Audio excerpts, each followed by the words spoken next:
It's 8 a.m. on a Wednesday in August 2020. Debbye Benson is off work from her hospital shift in Melrose, Florida, so she helps prepare her two boys for Zoom class online, an innovation of the pandemic.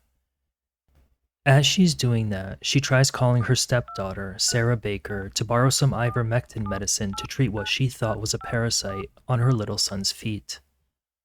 But she gets no response.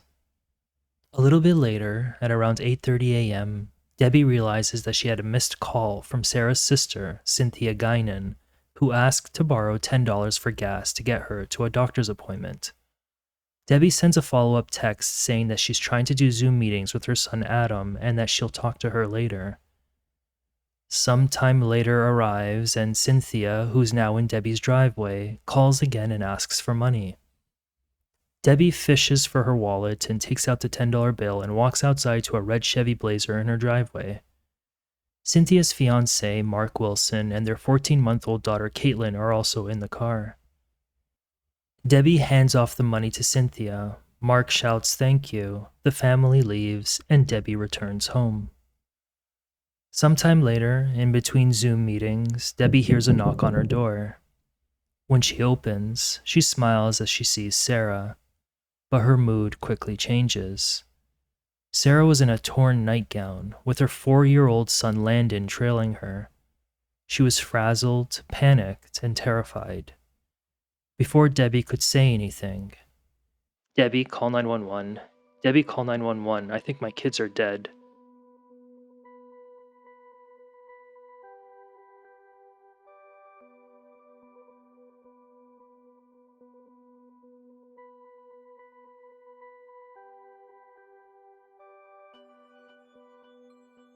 Debbie was confused. She thought Sarah was losing it. As this was happening, Debbie's youngest son went to wake up his dad, Andy, who had just gone to bed. In the meantime, Debbie gets her earpiece on to call 911. She still cannot believe what Debbie is telling her, so she gets into her car and drives to 129 Shiloh Road in Melrose as she's on the phone with emergency services. When she got to Sarah's house, she immediately went into the game room, which had a pool table at its center. There, on the west side of the room, lay 14-year-old Tayton Baker, face down. There was a nearly 13-foot trail of blood leading to his feet. Debbie tried shaking him and calling his name, but she knew he was dead. His neck had been hacked open, and he'd been hit over the head multiple times with a blunt object. Underneath him was a $10 bill. She recalled that when Sarah's dog came to her feet, she thought the savage attack on his neck could have been done by the dog. Walking east outside of the game room to her immediate right, she saw 12-year-old Robert's feet. She said they were the whitest feet she had ever seen. Robert was face up with a gaping wound in his neck, head trauma, and lips that were bluish purple. He lay next to a shelf with knocked over DVD cases. When she walks outside of the house, she sees her husband, who had been panicking from the moment he heard Sarah speak. When Debbie tells him the kids are dead, he shouts "No!" and runs inside to see for himself. All Debbie could then hear were screams. He tells her to go back to Sarah. Police went inside the home, guns drawn, and announced themselves as per protocol, but no one else was inside. On the north side of the pool room was a locked door that led outside to two main detached buildings that acted as semi-living spaces. Inside the north building was a room to sleep in, but no bathroom, kitchen, or laundry area. The west building did have a bathroom, but it required repairs, so it was not in use at the time of the incident. Inside a garbage bag at the front of the property were napkins and bloodstains. By the time police had cordoned off the scene, Sarah's family, including Cynthia, Mark, and their child, had congregated outside. Tayton was looking forward to camping trips, starting at a new school and playing football. Born on June 12, 2006, he was said to love his brother and made friends easily. He loved cooking, music, swimming, and just being active outside. Robert was remembered for how athletic and smart he was. He did really well in school and was offered several scholarships to private schools, but preferred to go to school with his big brother. Born on September 18, 2007, he was said to have excelled at nearly everything he did, and loved video games, fishing, baseball, animals, and nature. So, two really good kids are murdered inside their own home. Police needed to know what happened in the surrounding hours, starting with those closest to the home. The ink barely had time to dry on the closing of the home at 129 Shiloh when it all happened that August 26th day. It was less than 2 weeks prior when Sarah, her husband of 17 years, Chad, and their 3 boys moved into the home in Putnam County on or around August 14. The home's significance to Sarah was its location. It was near her dad's home. After living in Lakeland for 18 years, over which she had suffered from severe depression and anxiety, she decided being closer to her family would help relieve her of her mental health struggles. Her dad would help her get out of her shell a little bit more, Sarah testified in court. Even though her kids had many friends in Lakeland, they were still excited to be closer to their cousins after the move. Sarah's sisters, aunt, uncles, and cousins all lived in and around the area. The home had already been furnished when the elderly couple who lived in it passed away, but because they were just settling in, they didn't have internet hooked up in the home. It would still be a couple of days before the boys started school anyhow. In the meantime, the family enjoyed time with relatives who were now in close proximity. On the day before the incident, Sarah, her sister Cynthia, and Cynthia's fiancé Mark were in the West Outbuilding putting up shelves for Chad's video game memorabilia collection. The outhouse was to be made into Chad's own game room, and they wanted to surprise him when he returned from his shift as a long-distance trucker, for which he left the previous Sunday. Cynthia, Mark, and their daughter had been temporarily staying in the North Outbuilding since the previous Friday, so they were helping around the house. A couple of hours later, the group went out to the home of a relative to swim in their pool because Sarah's pool still required maintenance. When they got back home that night, Cynthia showed Sarah a positive pregnancy test. She was going to have a second child. Cynthia said she needed to go to a doctor's appointment the next morning to get proof of pregnancy so she could get on Medicaid insurance and prepare for regular doctor visits. Before going back to her room for the night, Sarah requested from Cynthia that she get some coffee pods from the Circle K convenience store at some point in the night or morning, and left a $10 bill on the kitchen counter for Cynthia to get gas. Sarah retired to her bedroom where she snuggled with Landon to watch some TV.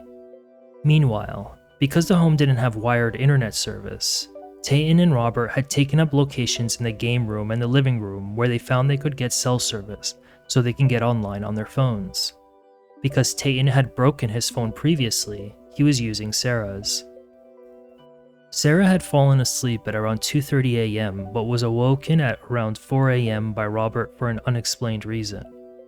The boy then left the room. It's now 10 a.m. Landon had crawled on top of his mom as he normally did, serving reliably as her trusted alarm.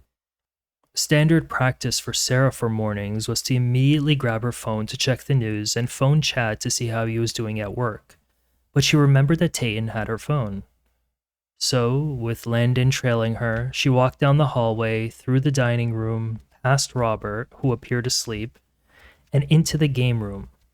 She immediately saw the blood-stained carpet and thought, well, Tayton is known to pick at his scabs.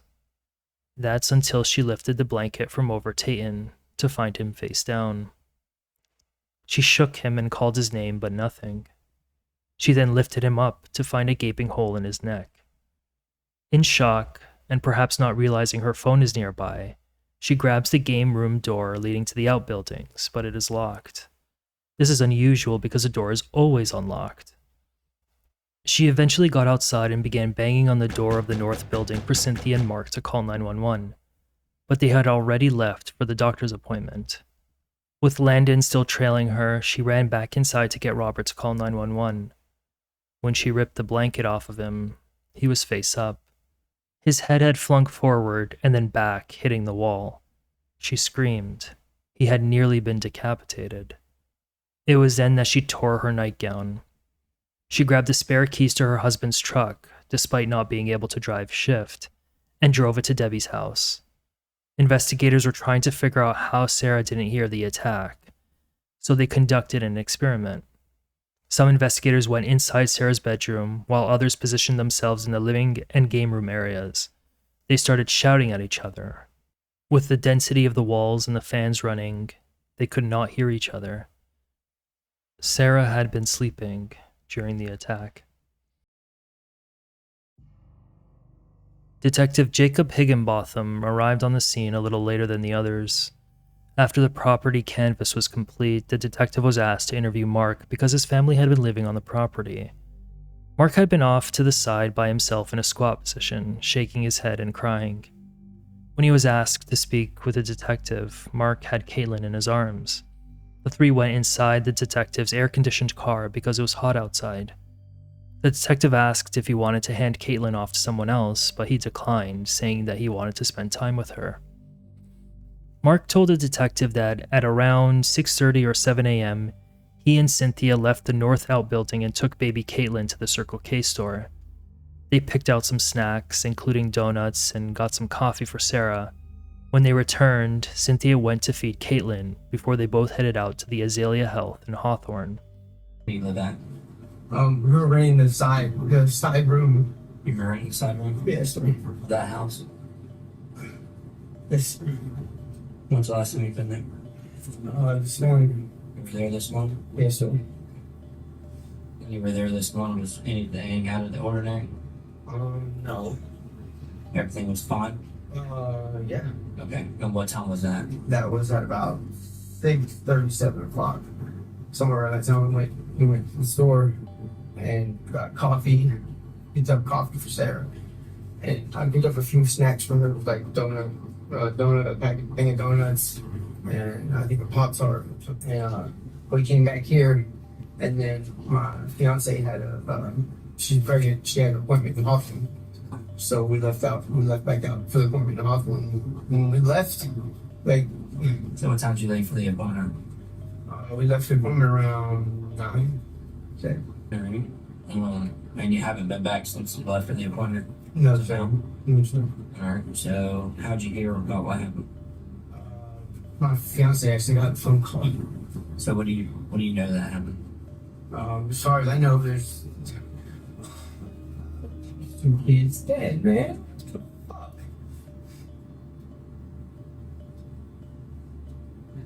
Who else lived inside the house?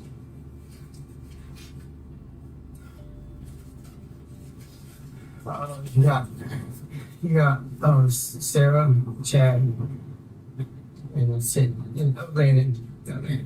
So Sarah, Chad, and Landon live inside the actual house. You live in the side portion. And the 2 boys. Okay. The boys live with you. No, they live in the main house Okay. with Sarah. So you live in the side portion. Does anybody live with you? Yes, my fiance and my daughter. Okay. What's your fiance's name? Cynthia. Right. A little bit later, Mark called the detective back to clarify that he didn't actually physically see Sarah's husband, Chad, or Sarah at the home before the family left for the doctor's appointment. So who all was home? So Who all was home? When you left this morning, when you and Cynthia left, who all was home? we seen the 2 boys. I know for sure the 2 boys were there, and me, my baby, Cindy, and Sarah. I know for sure because as far as my fiance said, Sarah was there because she had to go back there. You know what I mean?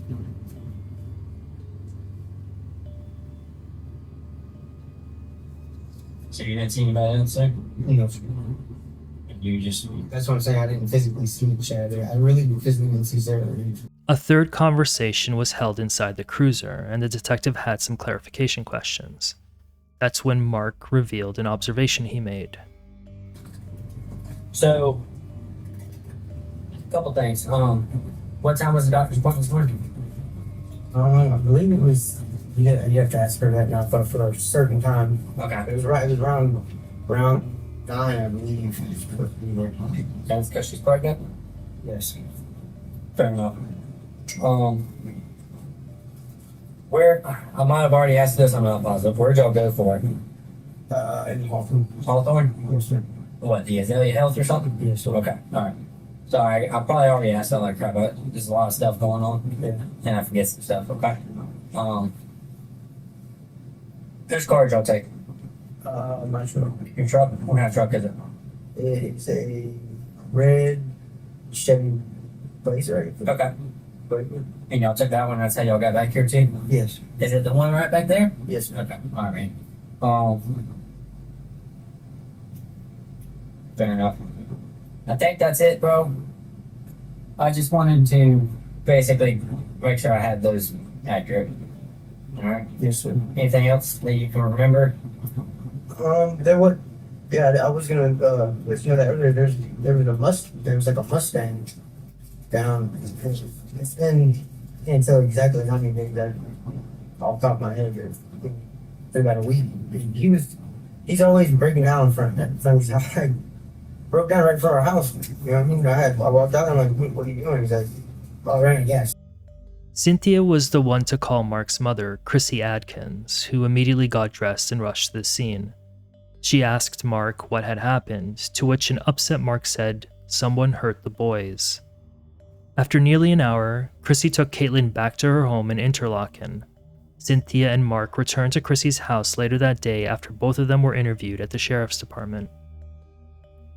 Inside Chrissy's home, it was as if a vacuum had sucked the life out of the air. It was dead and quiet. Everyone was tired. Mark had confided in his mom that he was upset that investigators were singling him out. The next day, investigators found the murder weapons, a hammer and a fillet knife in its sheath, wrapped in placemats under the bathroom sink in the West Outbuilding on the property. 2 days later, a family member found a black hoodie which contained Robert's phone inside the bathroom in the main house. It also had blood on it. Another piece of evidence collected was a seemingly innocuous letter written by Mark to Cynthia that was found on a nightstand in the North Outbuilding. It read the following: "Honey, if I could find words for what you do to make me completely whole, I would. I get so frustrated, baby, because most of the time I come off as angry or confrontational, but you have to understand that you and Caitlin, by my side, I am way more than ordinary. I can't even try to imagine life without you and her. I can't lose you two. Caitlin is so extraordinary. She really is our greatest achievement. Please promise me that she'll always know that her dada is a soldier and that he loves you from day one and will always love you both until the end of time." A completely distraught Chrissy Adkins is sitting in a room of the local police department one day after the murders. She had largely spent the time head down and crying as she felt the world crumble around her. She was about to do something she never in her life expected to do.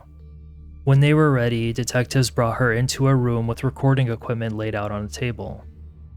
Some of it for her, and some of it for her car.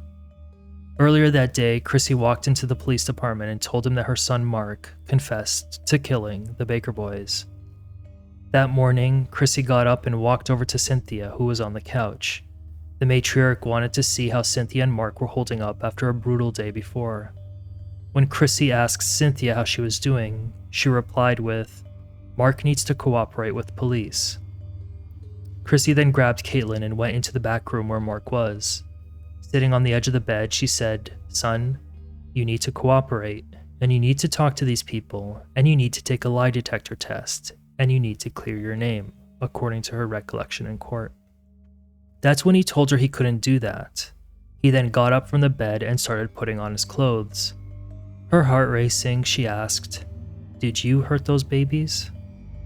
Mark's left arm went straight down, his head went sideways, and in a voice that was not his own, he just says, "Yes, Mom, I did it," Chrissy recalled. She then asked him to get out of the house because she didn't want him near anyone. A little bit later, she went out in the yard to ask him again. He confirmed again that he did it, but this time he added that Cynthia did it too. Chrissy said he didn't volunteer any additional information. He didn't say why he did it, and she didn't prod. She knew exactly what she needed to do.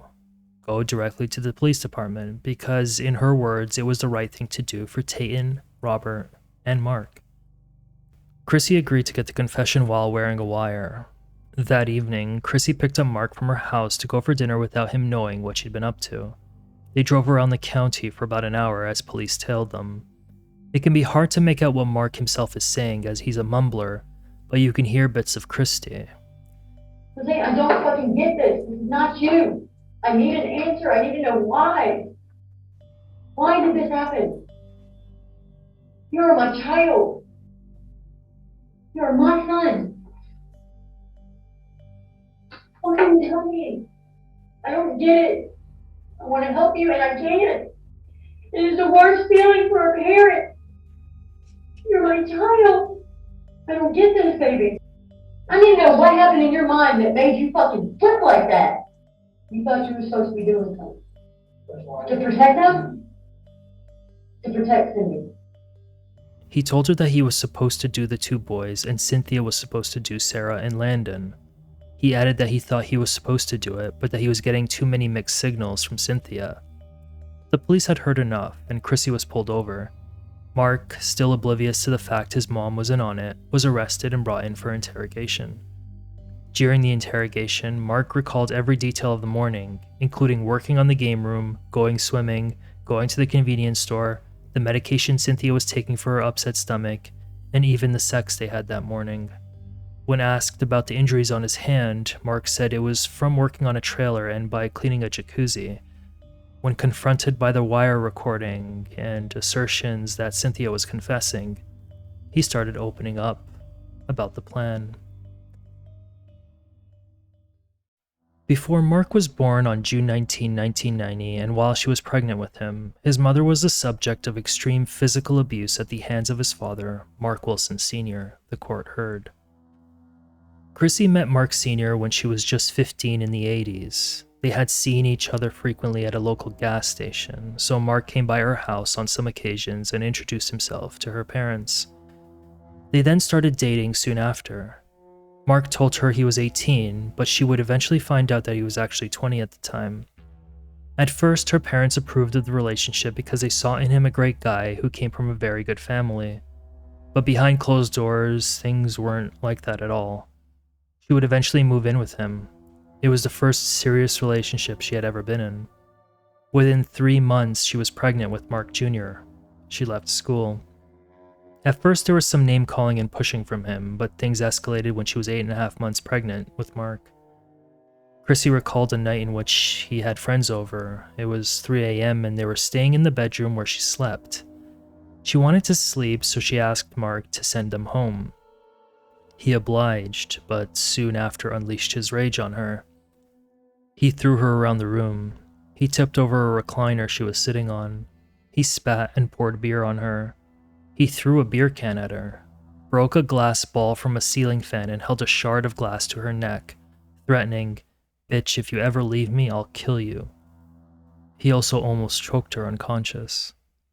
Within weeks of the first major physical event, while still pregnant with Mark, there was another. Similar situation. Mark and his friends are in the kitchen when they shatter a glass table, which promptly ends the hangout. As Chrissy is cleaning up, her husband's over top of her screaming at her. He grabbed her by her hair and dragged her into the living room and up the stairs, punching her along the way. She said she didn't file a police report or leave after the first instance because she was scared. That would change after Mark Jr. was born. She said she had been unable to protect Mark from his abusive father. She said Mark Jr. had endured physical, emotional, and sexual abuse. It is said he was sexually assaulted by a neighborhood teen. He was said to have suffered physical and emotional neglect, mental illness, parental separation, and substance abuse. He was abusing stimulants, cannabis, cocaine, alcohol, and inhalants in childhood. The doctor said he suffered from polysubstance abuse and dependence and experienced drug psychosis. He didn't get psychological counseling or professional assistance for his issues. His father had refused to get him medical care, even when he was the subject of brain-altering go-kart and motor vehicle accidents, according to Chrissy. At some point, she got a restraining order and left, but her ex-husband got primary custody in part because his living arrangement was better.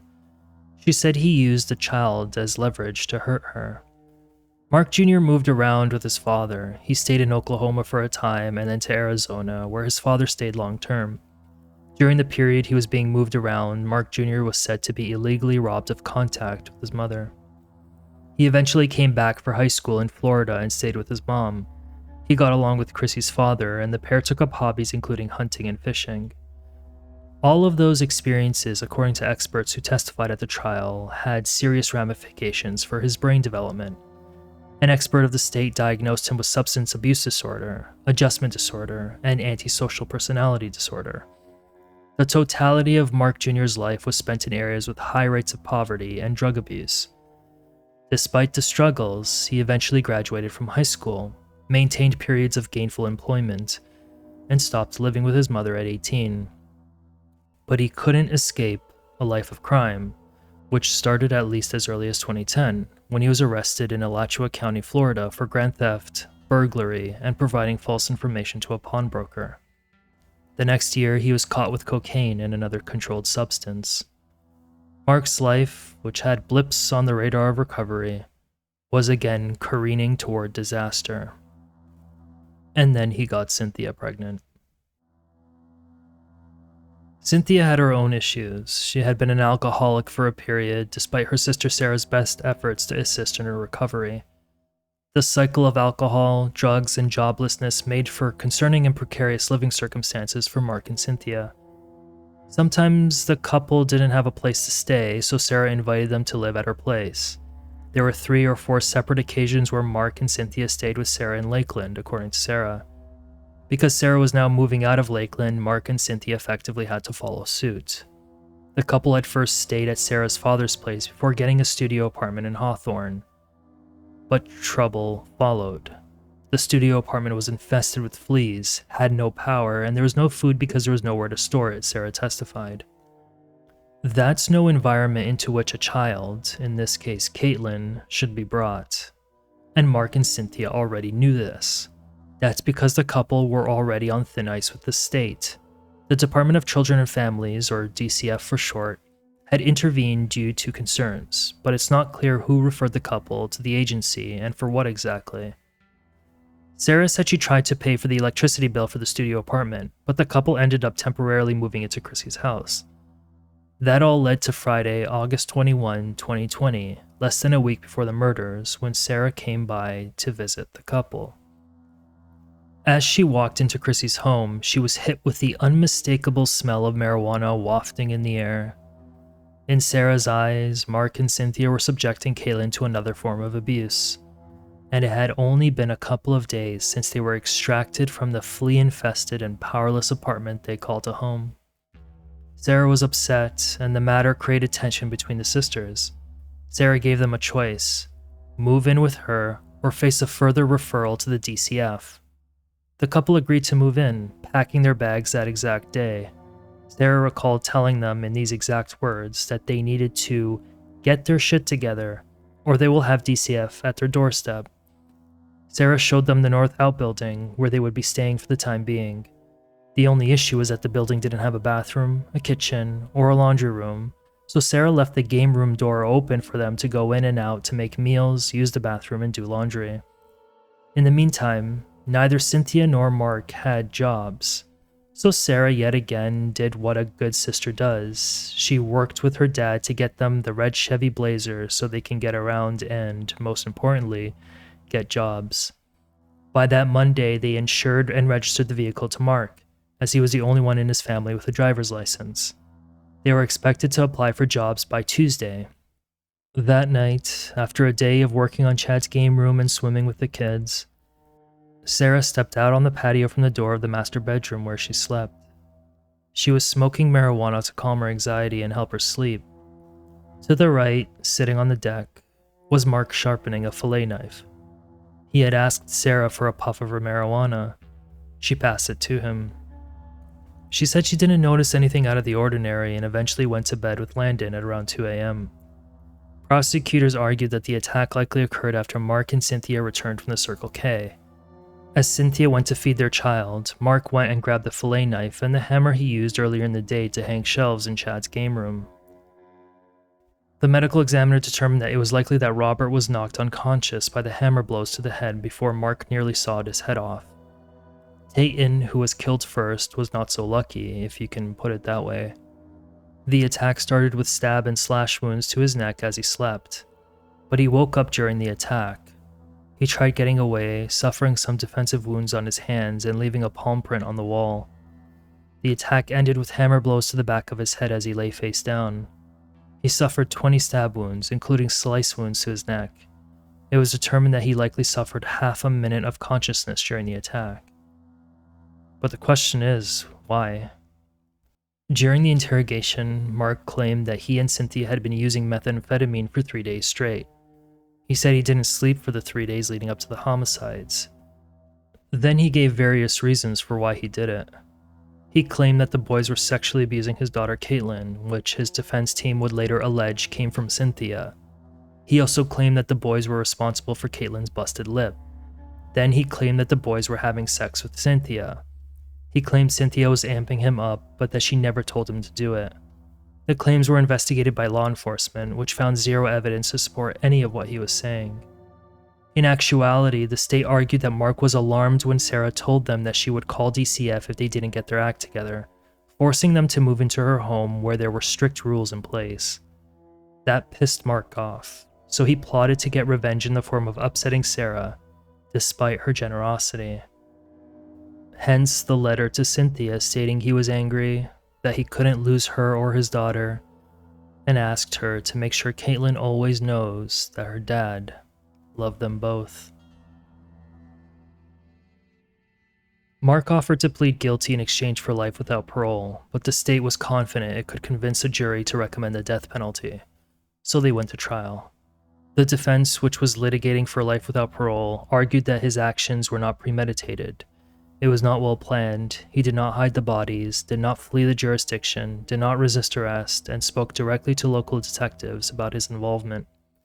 They also raised what they said were significant mitigating factors, including his upbringing, his alleged drug use leading up to the murder, and him allegedly being under the influence of extreme mental and emotional disturbance in light of claims allegedly made by Cynthia that the Baker boys sexually assaulted his daughter. But the state argued that he wasn't under any such disturbance when he attacked the kids. It argued he had the motive to kill them. He wrote a letter that appeared like a goodbye to Cynthia and Caitlin. He picked a time when Chad wouldn't be home. He carried 2 weapons, showing he had a backup plan in case one of the tools failed. He was sharpening one of those tools before the attack. The weapon choice showed he wanted it to be personal, as opposed to a firearm, which was available in Chad's game room. And he attacked the victims in their most vulnerable state, while they slept, and continued the attack on Tayton when he got up. The state also argued that there was no evidence that he was impaired by illicit substances during the attack. There was also no evidence of Cynthia's alleged involvement, even as Mark tried telling detectives that she set up the doctor's appointment as an alibi. That doctor's appointment was, in fact, legit. The jury sided with the state, determining that the aggravating factors far outweighed the mitigating ones. The judge agreed with the jury that Mark should be put to death by the state. May God have mercy on your soul. We're adjourned. The trial footage is on YouTube, but it is very hard to watch. And I don't necessarily just mean the subject matter, because it's definitely very graphic. It's literally hard to watch because the audio and camera work is so shoddy. Mark's mother was allegedly never told that wearing the wire would not spare him from death. She cried throughout much of her testimony in court. But it wasn't just Chrissy who cried. Family of the Baker boys were in the stand, literally covering their ears as the state went over the details of the injuries. As for the home at 129 Shiloh, the Bakers felt there was no security in it. They couldn't bear to live in it, so they sold it and moved even closer to Sarah's father. Thank you so much for taking the time out of your day to listen to me narrate this story, which was based largely on the primary sources. Special mention goes to the local reporters for bringing these cases to light, and to you guys for commenting. Be well, engage in acts of charity, and don't be Mark Wilson. Goodbye.